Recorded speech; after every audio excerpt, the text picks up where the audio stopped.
Yo, what's up? It's your boy. At may gagawin tayo ngayon na seasonal drink. So, bagay na bagay siya sa autumn. And first time ni Miga matatry ito. Tinatawag nito golden latte. Pwede nyo i-search. Let's go guys. Pakitaan ko kayo kung paano gawin, okay? Unang ingredients na papakita ko sa inyo guys. Turmeric. Yan. And then, may cinnamon powder tayo. Ginger powder. At meron pa dapat isa black pepper pero wala akong black pepper kaya wala. Tapos maple syrup. Siyempre may gatas kasi gagawin natin siyang golden latte. Tignan nyo na lang yung comment. Lalagay ko yung saktong measurement ng drinks na to.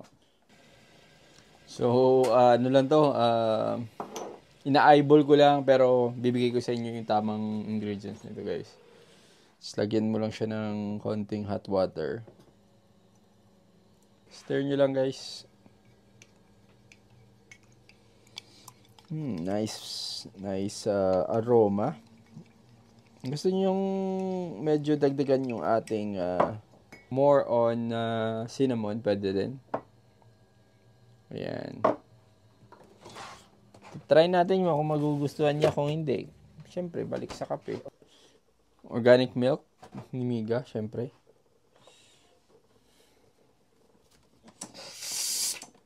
Purge mo muna.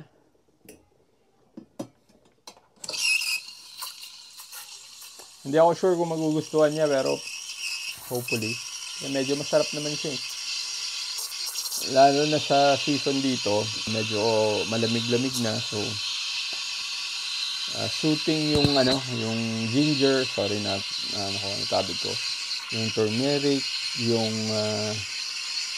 lalo na yung cinnamon powder. Para may konting spice, may pepper sana, black pepper powder. Ayan, steam lang tayo guys. Medyo matagal yung steaming ng aking coffee machine kasi maliit lang siya tapos hindi siya ganun kalakas. Lalo na pag malaki yung volume. So, yan na.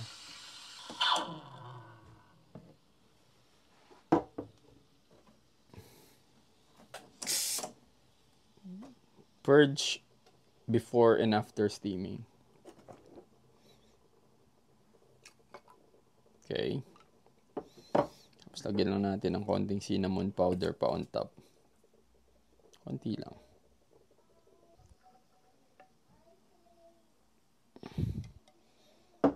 Hindi pumorma. Hirap siyang gawin.